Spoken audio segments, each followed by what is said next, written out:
Desde 19 de agosto nos recebi uma instrução de manejo para introduzir um cambio. Então, esse cambio aqui está eigenlijk que quita a limitação para o qual está permisso de reunificação familiar. Na dezembro 2020, nós introduzi o governo introduziu limitação para o qual está permisso para reunificação familiar e pues agora aqui na 2022 tem diferentes cambios tá vindo na vigor e tem diferentes desenvolvimentos também para o mercado que está exigir eigenlijk que já que o mês quita a limitação aqui e não está necessário mais para ter ele na vigor. Reunificação familiar está no momento que tem laço familiar, por exemplo, casal, menor de idade que está vive no exterior e que 13 anos para viver aqui na Aruba para continuar a vida familiar na Aruba. Uma pessoa que lo por 13 sua família para viver na Aruba, está, por exemplo, persona que caibo de artículo 1, dus rubiano,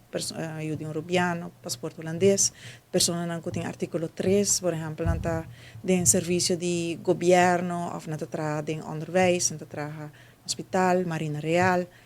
etc. Dus esse tipo de pessoa aqui não por pedir uma reunificação familiar, mas também pessoa que tem firma livre, e esta casada ou tem uma menor de idade no exterior e por 13 anos e por 13 anos também. Durante a pandemia, o grupo aqui está por entregar uma petição para reunificação familiar, mas para todo outro grupo não, essa aqui está eigenlijk limitado. Então, limitado de como para sobre que durante a pandemia nós conhecemos que houve pessoas a perder trabalho, houve pessoas a perder entrada e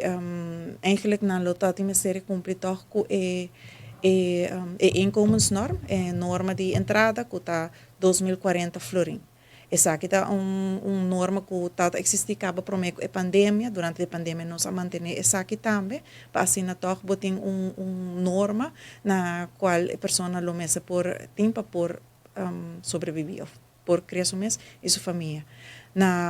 Nós reparar também que dus persona prometo pandemia, persona por 13 na família, se não tem permiso, na mesera tem por lo menos 3 permisos, para não por pedir reunificação familiar, para não casar, ou não yuna. E durante a pandemia, o cambio que agora introduzi, a limitação, essa aqui abriu 5 permisos. Então, a pessoa mesera tem 5 permisos ou mais, para por pedir uma reunificação familiar. Agora aqui nós estamos indo back na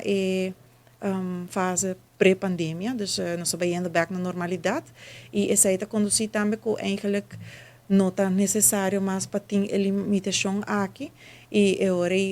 nós está eliminar isso aqui, o Ministério de Integração a eliminar isso aqui, e depois a pessoa não pode pedir uma reunificação familiar. Me está recordar que a reunificação familiar está solamente para casar ou pareja de união civil e para um menor de idade.